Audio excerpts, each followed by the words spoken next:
Opposition leader কোনো press conference করছে রে?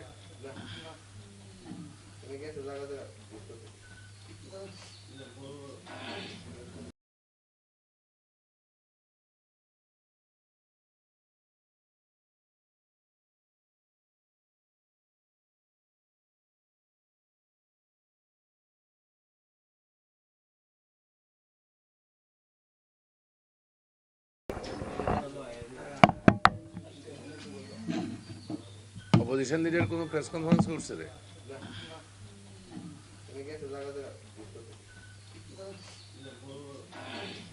এখনো উঠছে না? উঠছে না এখনো?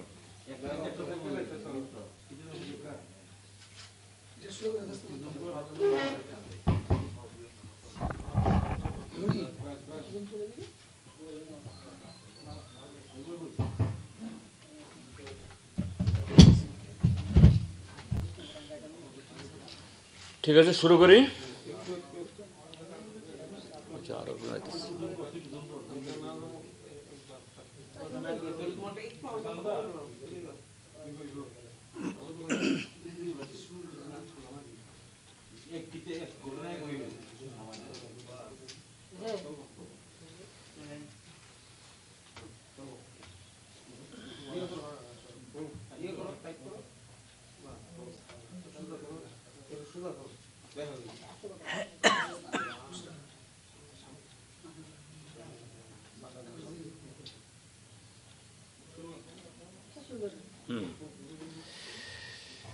গুড আফটারনুন, নমস্কার, যত্ন খুলুমখা। ভারতের কমিউনিস্ট পার্টি মার্ক্সবাদীর ত্রিপুরা রাজ্য কমিটির তরফ থেকে আপনাদের সকলকে স্বাগত জানাচ্ছি। তো আজকে আপনাদেরকে আহ্বান করেছি কারণে গতকাল থেকে আজ দুপুর অবধি আমাদের পার্টির রাজ্য কমিটির সভা হয়েছে। এই সভাতে মূল আলোচ্য বিষয় ছিল আমাদের রাজ্যের বর্তমান যে রাজনৈতিক অবস্থা এবং শুধু রাজনৈতিক অবস্থা না, ত্রিপুরার যে মানুষের জীবন জীবিকা তার অবস্থা এখন কীরকম চলছে সে সম্পর্কে রাজনৈতিক দিক থেকে আমাদের কি করণীয় আছে সেগুলো আলোচনা করা। তারপর দ্বিতীয় খুবই গুরুত্বপূর্ণ আলোচনার বিষয় ছিল যে সামনে আমাদের দেশের যে লোকসভার সাধারণ নির্বাচন আসছে, আমাদের রাজ্যে তার প্রস্তুতি আমরা আগেই শুরু করেছি, তার পর্যালোচনা করা। তৃতীয়ত, দেশ এবং রাজ্যের সামাজিক অর্থনৈতিক প্রেক্ষিতে সারা দেশের সাথে আমাদের রাজ্যেও শ্রমিক, কৃষক, ক্ষেতমজুর, ছাত্র, যুবক, বিভিন্ন অংশের মানুষ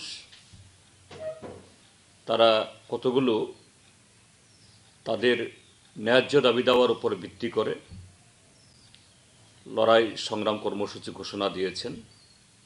সে সম্পর্কে আমাদের পার্টির অবস্থান কি হবে, এই কতগুলো খুব গুরুত্বপূর্ণ বিষয় আজকে আমাদের এই রাজ্য কমিটির সভাতে আলোচনা হয়েছে। আমাদের গত রাজ্য কমিটির সভা হয়েছিল গত ডিসেম্বর মাসের 22 এবং 23 তারিখে। তো স্বাভাবিকভাবে আমরা সাধারণত আমাদের রাজ্য কমিটিতে আমরা যে পদ্ধতিতে আমরা এই আমাদের কাজকর্ম পরিচালনা আমরা করি, গত রাজ্য কমিটির পর থেকে এই রাজ্য কমিটি অর্থাৎ গতকাল অবধি যে রাজনৈতিক এবং অন্যান্য ঘটনাবলী পর্যালোচনা করা। তো আমরা দেখেছি বিগত রাজ্য কমিটির সভা থেকে বলা হয়েছিল যে রাজ্যের বিজেপি আইপিএফটি জোট সরকার সমস্ত ক্ষেত্রেতে জনজীবনের যে মানুষের জন্য যে করণীয় কাজ যেগুলো তারা খুব বাগাড়ম্বরতার সাথে প্রচার করে, কিন্তু সমস্ত ক্ষেত্রেতে তাদের ব্যর্থতা ক্রমশ আরও বেশি, ব্যর্থতার যে গভীরতা ব্যাপ্তি বাড়ছে, যেটা গত জানুয়ারি মাসের প্রথম এবং দ্বিতীয় সপ্তাহে বিধানসভার যে তৃতীয় অধিবেশন হয়েছিল, সেই তৃতীয় অধিবেশনে তাদের ব্যয়ব্র চেহারা এই রাজ্যের মানুষ দেখেছেন। আপনারা প্রেস মিডিয়া নানাভাবে তা প্রকাশ করেছেন।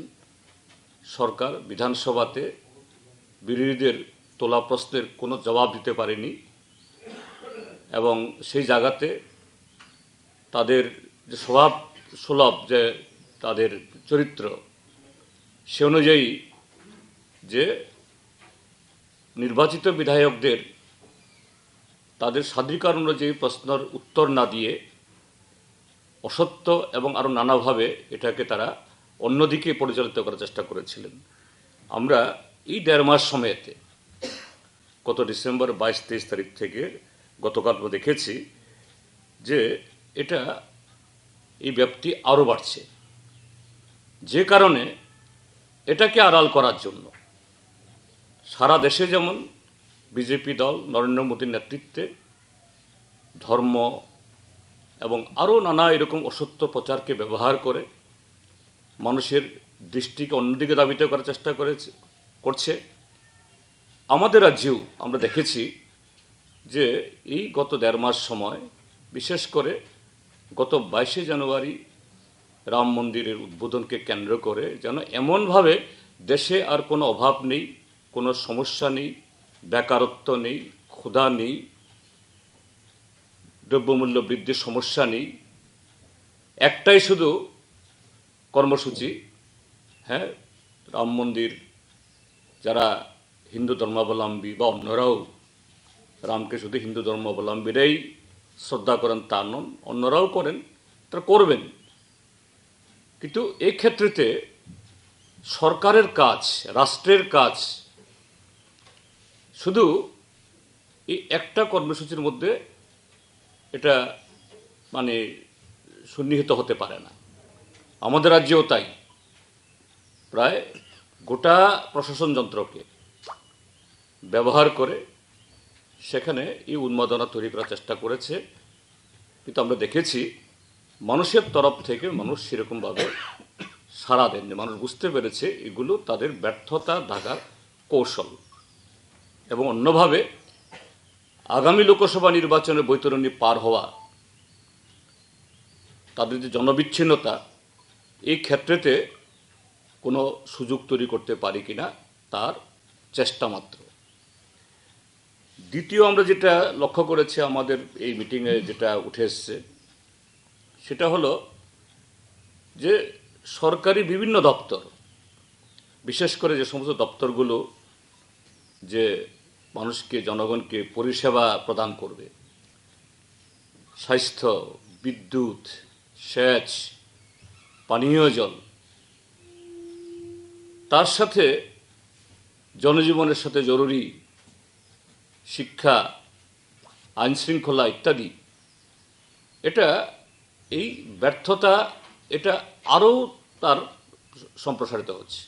এবং দেখা যাচ্ছে যে সরকারের এই সমস্ত দপ্তরের মধ্যে যেন একটা অদৃশ্য প্রতিযোগিতা অনিয়মের, দুর্নীতির, এবং সেখান থেকে সরকারের উঁচুতলা থেকে নিচুতলা অবধি কিভাবে কামাই করবে। এটা আপনারা যেমন মিডিয়াতে বলছেন, জনগণ তাদের এই ক্ষোভ বিক্ষোভ বিভিন্ন জায়গায় স্বতঃস্ফূর্তভাবে রাস্তা রুখু করে প্রায় প্রতিদিন পালা করে তার প্রদর্শন করছেন। সেখানে সীমাবদ্ধ না, এই যে ইদানিংকালে CAG, comptroller and accountant general, CAG, যার মাধ্যমে দেশের সরকার বা রাজ্যের সরকারগুলোর, রাজ্য সরকারের তার এই সমস্ত অনিয়মগুলো বের হয়।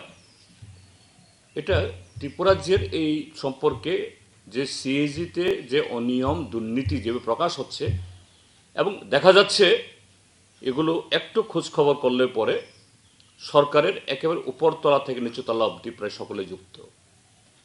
অবশ্যই তার জন্য সবচেয়ে বেশি যারা দায়ী তাহলে উপরতলার লোক। তারা যদি সেরকমভাবে এই ক্ষেত্রেতে শিথিলতা না দেখান নিচুতলা যেতে পারে না।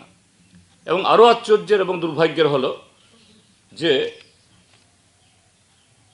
রাজ্যের মুখ্যমন্ত্রী থেকে শুরু করে মন্ত্রিসভার সদস্যরা, তাদের দলের সভাপতি থেকে শুরু করে হুমড়া চুমড়ারা প্রায় প্রতিদিন বিভিন্ন জায়গাতে বক্তৃতা করেন ত্রিপুরাজ্যের যে বাস্তব ইতিহাসের সাথে বা বর্তমানের সাথে সম্পর্কহীন এরকম।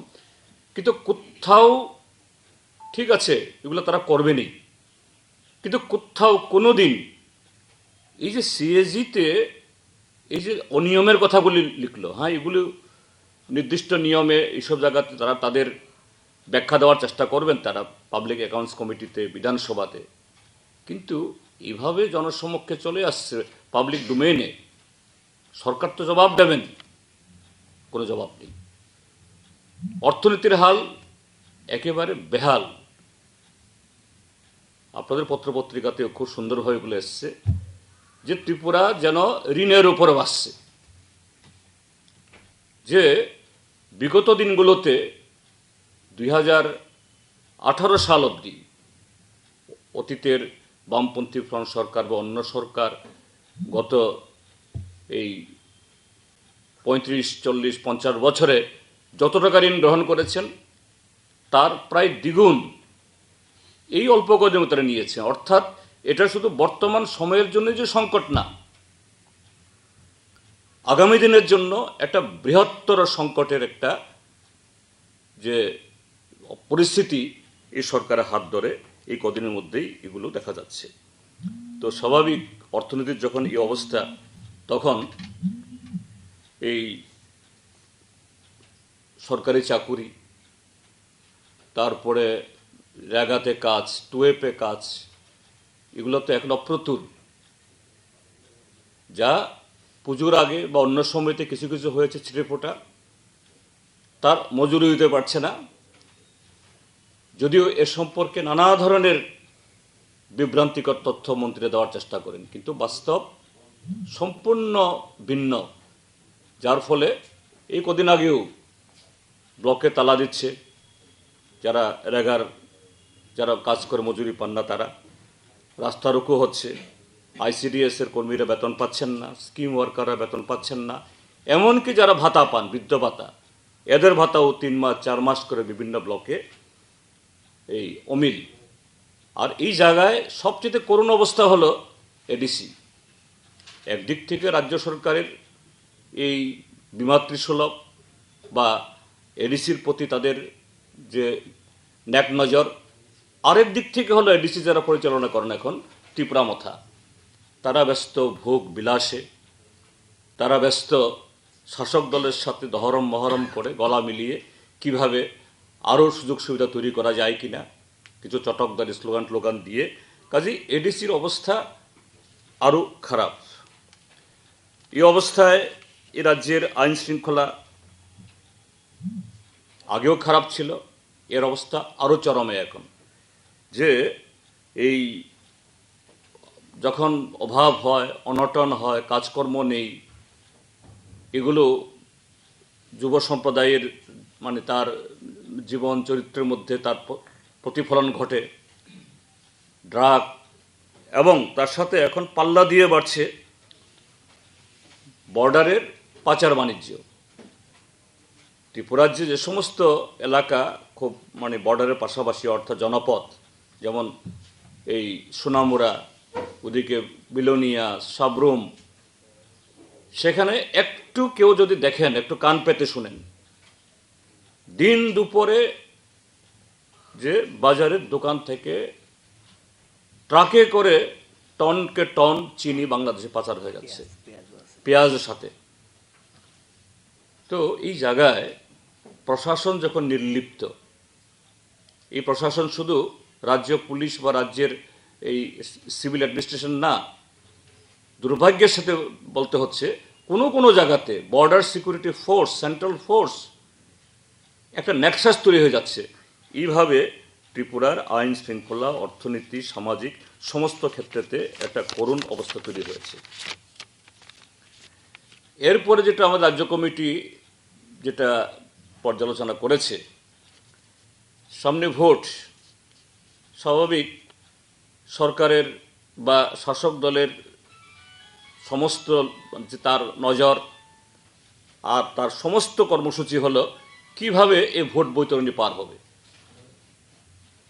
তো এটা তারা দেখেছে বিগত 5 বছরে, 5টা বছর বিরোধীদের কণ্ঠস্বর দাবিয়ে রেখে, বিরোধীদের কার্যকলাপকে দমন করে রেখে ঠিক সঠিকভাবে গত বিধানসভা নির্বাচনে মানুষ তার জবাব দিয়েছেন। এতে দেখা গেছে যে 18 ভোটে যেখানে 51% ভোট পেয়েছিল, এটা নেমে 40-এ নেমেছে দুটো দল মিলে। এবং মানুষ সঠিক সময় তার জবাব সবসময় দিয়ে থাকে, এটাও দেবেন।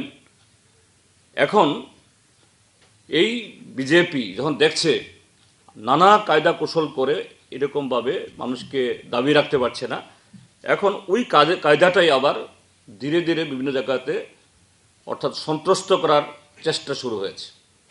এই সময়ের মধ্যে আমাদের 3টা পার্টি অফিসে আক্রমণ করা হয়েছে। কমলপুরের মানিক ভান্ডারে দীর্ঘদিনের একটা বন্ধ পার্টি অফিস পুনরায় আগুন লাগিয়ে দিয়েছে। আর একটা পার্টি অফিস শান্তির বাজার জাতীয় সড়কের উপরে, এর উপরে দিন দুপুরে পুলিশের সামনে আক্রমণ চালিয়েছে। আর এদিকে সোনামুড়াতে কমলনগরে, সেখানেও রাতের অন্ধকারে একটা পার্টি অফিস গুড়িয়ে দিয়েছে। উদ্দেশ্য হলো যে সামনে নির্বাচন, এই ক্ষেত্রেতে এইভাবে ভীত সন্ত্রস্ত করে মানুষকে ঘরে ঢুকিয়ে রাখা যায় কিনা। সম্পূর্ণভাবে এটা বিক্ষিপ্তভাবে এই ঘটনাগুলি ঘটছে না। ভারতীয় জনতা পার্টি তার রাজ্য স্তর থেকেই বা কেন্দ্র স্তর থেকেই পরিকল্পনা করে এই ষড়যন্ত্র সেখানে করছে। আমাদের পার্টি রাজ্য কমিটি শুধু এই বিষয়গুলো না, তার সাথে যে আজকে যে টিআইএসএফ, ত্রিপুরা মথার যে ছাত্র সংগঠন, তাদের যে বন, এ সম্পর্কে আমরা আগেই প্রতিক্রিয়া জানিয়েছি আমরা, এবং আজকে যে বন হচ্ছে এ সম্পর্কে আমাদের আলোচনা হয়েছে। আমাদের পরিষ্কার বক্তব্য যে এই জাতীয় একটা কেউস, এই জাতীয় একটা অচলাবস্থা, এইভাবে রেল এবং রাস্তা রুকু ইত্যাদি কোনো একটা সংগঠন দিয়ে করিয়ে বা তাদেরকে এই করার প্ররোচনা দিয়ে যে অবস্থা তৈরি করা হয়েছে, এর জন্য সম্পূর্ণ দায়ী বিজেপি, আইপিএফটি জোট সরকার। এবং এটা করতে গিয়ে যে আরএসএসের যে রাজনীতি, তাদের যে এই মতাদর্শ, এটাকে খুব সুকৌশলে প্রয়োগ করতে গিয়েই ডাক্তার মানিক সাহার সরকার, তার পরিচিত সরকার আজকে এই যে এই কি বলে বিভ্রান্তির মধ্যে বা এই অচলাবস্থার মধ্যে ঠেলে দিয়েছেন। এটা নিয়ে অনেক আলোচনা হয়েছে যে ককবরক একটা ল্যাঙ্গুয়েজ সাবজেক্ট হিসাবে গত 17 বছর ধরে ত্রিপুরা যে বোর্ডে পরীক্ষা হয়ে আসছে, 1.5 দশকের বেশি সময় ধরে কোনো সমস্যা হয়নি কখনো। বামপন্থী ফ্রন্ট সরকারের তার অক্লান্ত চেষ্টায়, আন্তরিক প্রচেষ্টায় ককবরক আজকে বিকশিত স্নাতকোত্তর স্তর অবধি। সেখানে বাংলা এবং রোমান উভয় স্ক্রিপ্টেই স্নাতকোত্তর স্তর অবধি মানুষ তার চয়েস অনুযায়ী লিখতে পারেন। এবং বিজেপি সরকার আসার পরও 18 থেকে 19, 20, 21, 22 অবধি হয়েছে, কোনো অসুবিধা হয়নি। কিন্তু গত বছর থেকেই তাদের এই সমস্যা তারা তৈরি করতে শুরু করলো যে না, রোমানে লেখা যাবে না। কেন?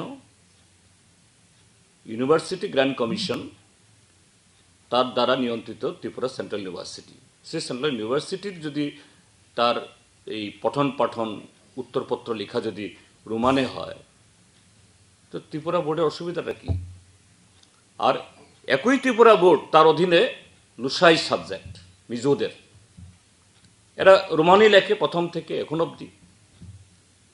তাহলে একটা অজুহাত তৈরি করে যে না, সিবিএসই আপত্তি করেছে বা এরকম মাঝে মধ্যে আমরা দেখি মুখ্যমন্ত্রী বা কোনো কোনো মন্ত্রী এসব বলার চেষ্টা করেন, এটা সম্পূর্ণ অবাস্তব।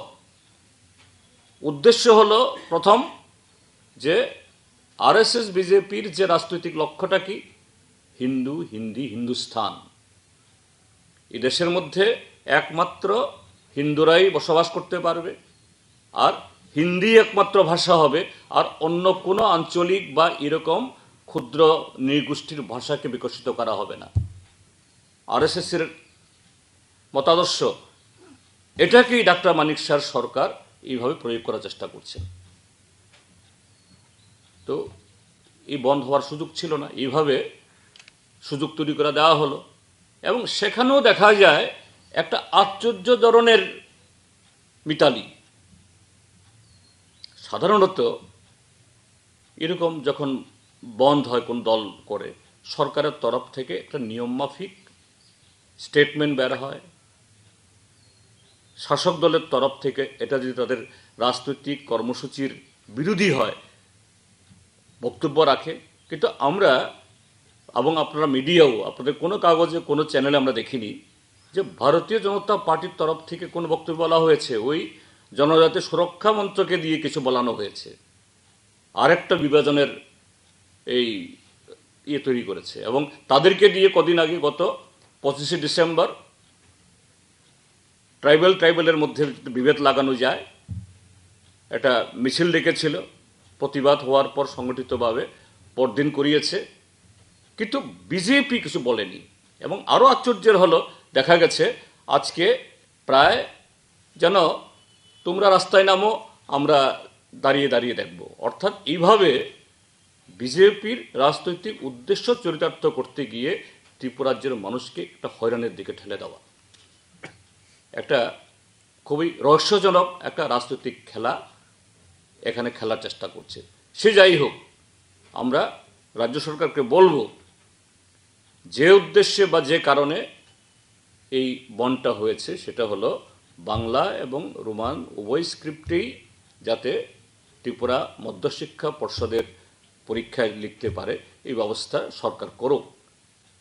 এটা না করা হলে পরে অযথা এই ত্রিপুরা রাজ্যের মানুষকে এরকম একটা অসুবিধার দিকে ঠেলে দেওয়া হবে এবং এতে বিভেদের একটা বীজ তৈরি করার চেষ্টা খুব সূক্ষ্মভাবে যে হচ্ছে এটা আমরা লক্ষ্য করছি।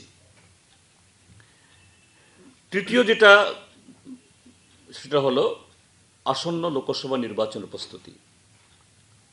আমাদের পার্টি আমরা দ্ব্যর্থহীনভাবে আমরা সিদ্ধান্ত নিয়েছি ভারতীয় জনতা পার্টিকে পরাজিত করার জন্য দুটি আসনেই, সেখানে সমস্ত ধর্মনিরপেক্ষ, গণতান্ত্রিক এবং বিজেপির স্বৈরাচারী সাম্প্রদায়িক রাজনৈতিক নীতি বিরোধী সমস্ত শক্তিকে ঐক্যবদ্ধ করে কিভাবে এখানে দুটি আসনই সেখানে আমরা জিততে পারি, তার জন্য আমাদের প্রস্তুতি আগে থেকে শুরু হয়েছিল। আমরা পর্যালোচনা করেছি এবং আজকে সিদ্ধান্ত হয়েছে আগামী 29শে ফেব্রুয়ারি অর্থাৎ এই মাসের মধ্যেই বুথ পর্যন্ত আমাদের নির্বাচনী সংগঠন রাস্তায় নেমে তার সমস্ত যাবতীয় প্রস্তুতি আমরা শুরু করব।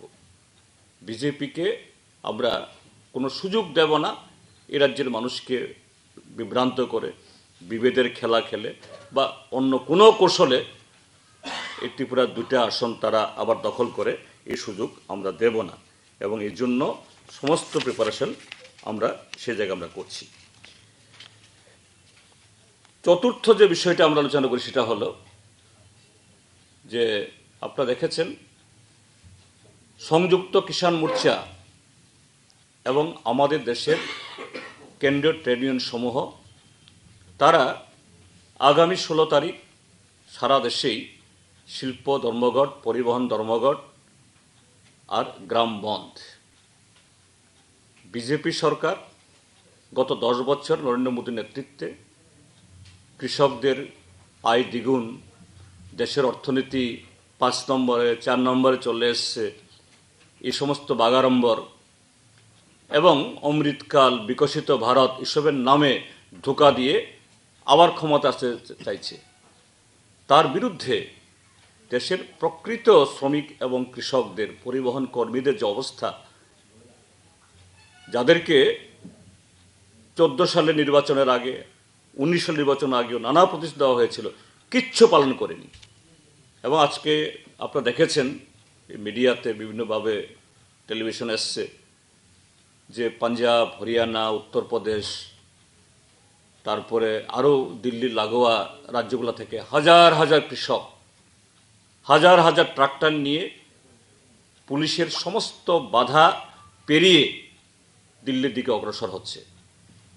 অর্থাৎ আগামী 16 তারিখের যে বন্ধ, এটাকে সফল করার জন্য এবং আজ থেকে বছর 3 আগে যে বছর ধরে আন্দোলন হয়েছিল, সেখানে এদেরকে এই আন্দোলন থেকে ওঠানোর জন্য মিথ্যা প্রতিশ্রুতি দিয়ে নরেন্দ্র মোদী 3টা কালো কানুন করতে বাধ্য করেছিল, কিন্তু তারপরে একটা দাবিও তারা মানেনি। আমাদের রাজ্যেও এই সংযুক্ত কিষাণ মোর্চা এবং ট্রেড ইউনিয়নগুলি ইতিমধ্যেই রাস্তায় নেমেছেন। আমাদের পার্টির তরফ থেকে আমরা সম্পূর্ণভাবে সংহতি আমরা ঘোষণা করছি এবং ত্রিপুরা রাজ্যের সমস্ত গণতান্ত্রিক মানুষকে, ভুক্তভোগী মানুষকে আমরা আবেদন জানাচ্ছি 16 তারিখ কৃষক এবং শ্রমিকদের পক্ষে দাঁড়ানোর জন্য। পঞ্চমত হলো ডিওয়াইএফআই এবং টিওয়াইএফ, আমাদের দুটো সংগঠন, সাথে এসএফআই এবং টিএসইউ তারাও আছে। তারা আগামী মার্চের 2য় সপ্তাহে কোনো একটা দিনে, কারণ পরীক্ষা টরীক্ষা শুরু হয়েছে, এগুলো দেখে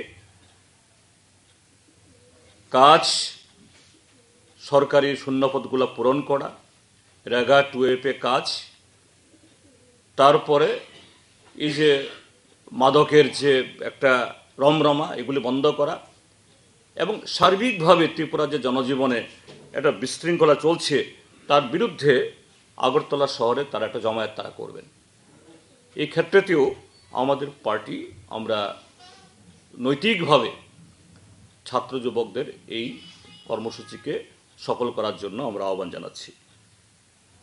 ষষ্ঠত হলো আরেকটা বিষয় আজকে আমাদের নজরে এসেছে, সেটা হলো গতকাল না আজকের পত্রিকাতে একটা পত্রিকা, নাম বলতে কোনো অসুবিধা নেই, দৈনিক সংবাদ পত্রিকা, আমাদের এই গতকাল থেকে যে সভা শুরু হয়েছে এই সভা সম্পর্কে একটা প্রতিবেদন তারা তুলেছেন। সম্পূর্ণ অসত্য, মন গড়া, কাল্পনিক এবং যে আমাদের পার্টির ভাবমূর্তিকে কালিমালিপ্ত করার জন্য এরকম একটা কি বলে মানে একটা প্রয়াস। আমরা দৈনিক সংবাদ ত্রিপুরা রাজ্যের অন্যতম একটা বহুল প্রচারিত এবং প্রথম সারির দৈনিক, আমরা দৈনিক সংবাদের এই ভূমিকায় আমরা ব্যথিত। আমরা একটা পত্রিকা এইভাবে একটা অসত্য তথ্য প্রকাশ করতে পারে এটা ভাবতে পারি না। আমাদের আলোচনা আপনি শুনেছেন, কারণ আমাদের পার্টিতে যা আলোচনা হয় এগুলো, আমরা পার্টি রাজনৈতিক পার্টি, জনগণের জন্য সব কিছুই খুলসা করে আমরা বলি, কিন্তু সেখানে যে বিষয়গুলো আলোচনা হয়নি, এটা কোনো সম্মেলন হলে পরে, কমিটি গঠনের হলে পরে সেখানে কমিটিতে কে আসবে, নতুন মুখ আসবে কি না, প্রবীণের জায়গাতে নবীন তাদের নেতৃত্বে আনা হবে কিনা, হ্যাঁ এগুলি চর্চা তখন হয়, কিন্তু এগুলির কোনো বিষয় নয়। কিন্তু একেবারে খুব উদ্দেশ্যপ্রণীতভাবে এই গল্প, আষাঢ়ের গল্প প্রকাশ করার মধ্য দিয়ে আসলে কি আমরা বলবো যে পরোক্ষভাবে যে ত্রিপুরাজ্যের শাসক দল যে একটা কিভাবে ত্রিপুরাজ্যের জনগণকে বিভ্রান্ত করছে, শাসক দল যে সর্বক্ষেত্রে ব্যর্থতা, তার বিরুদ্ধে যে বামপন্থীরা এবং তার মধ্যে সিপিআইএম সামনের সাথে দাঁড়িয়ে মোকাবেলা করে জনগণকে ঐক্যবদ্ধ করছে, এ থেকে দৃষ্টি ঘুরিয়ে দেওয়ার জন্য আমরা অনুরোধ করব দৈনিক সংবাদ পত্রিকাকে এই জাতীয় মিথ্যা আশারে উদ্দেশ্য প্রণোদিত খবর লেখা থেকে বিরত থাকার জন্য। আমরা যথেষ্টভাবে সমস্ত মিডিয়াকে সম্মান করি, দৈনিক সংবাদকেও সম্মান করি, বরঞ্চ যে দেশের এবং রাজ্যের এরকম একটা মুহূর্তে মিডিয়ার গণতান্ত্রিক শক্তিকে, গণতান্ত্রিক ব্যবস্থাকে শক্তিশালী করে রাখার জন্য তাদেরও অনেক ভূমিকা আছে, শুধু রাজনৈতিক দলগুলোর না। এই দায়িত্ব তারা পালন করুক, এই আবেদন আমরা জানাব। এই মোটামুটি আমি অনুরোধ করব আমার অন্য কলিগরা যদি কোনো থাকে সংযোজন করার, বা আপনাদের কোনো প্রশ্ন থাকলে প্রশ্ন করার জন্য।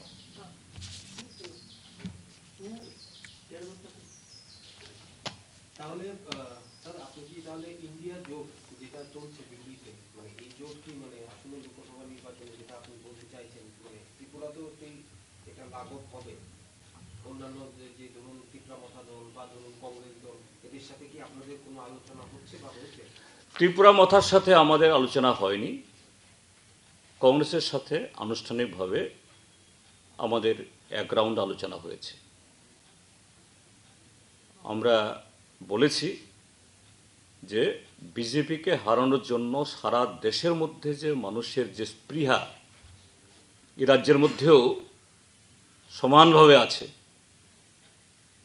সেই স্পৃহাকে যাতে আমরা কার্যকরী করতে পারি, এখানে সেভাবেই আমাদের আগামী নির্বাচনে চিন্তাভাবনা করা দরকার।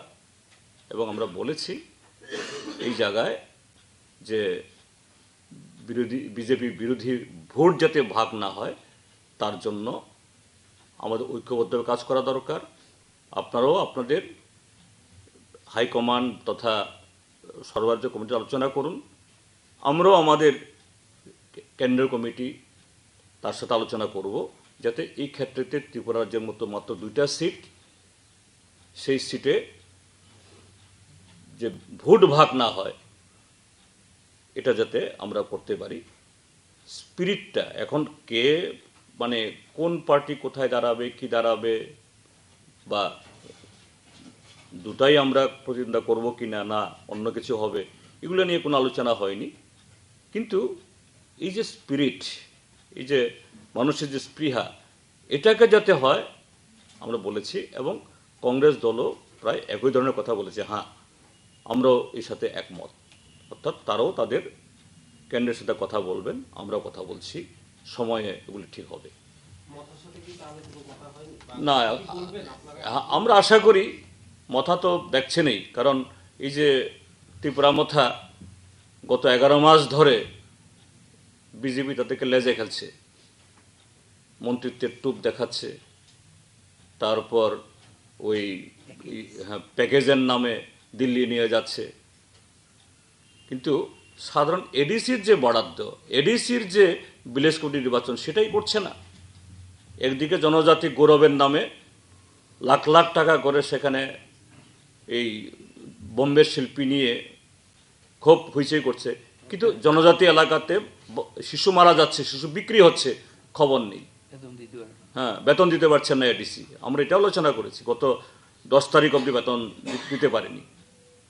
কাজেই মথাও অতীতে যাই হয়েছে হয়েছে, ভুলভ্রান্তি হয়েছে, বাস্তব থেকে শিক্ষা নিয়ে এদের পাল্লায় না পড়ে তারাও এই বিজেপিকে হারানোর জন্য তারা সেই গণতান্ত্রিক দায়িত্ব পালন করবেন, এটা আমরা আশা করি। কিছুদিন আগে টিকরামথার যিনি সুপ্রিমো মহারাজা প্রদ্যুৎ কিশোর দেববর্মন ওদের প্রতিষ্ঠা দিবসে উনি বলেছেন যে বিরোধী দলগুলো আছে, যদি তাদের এই যে দাবিকে যদি যারা সমর্থন করে তবেই উনি ডায়লগে আসবেন, নয়তো বা তাদের সাথে মানে অন্যান্য বিরোধী রাজনৈতিক দলের সাথে যাবেন না, এটা উনি বলেছেন প্রকাশ্যে। কি বলবেন, আপনার কি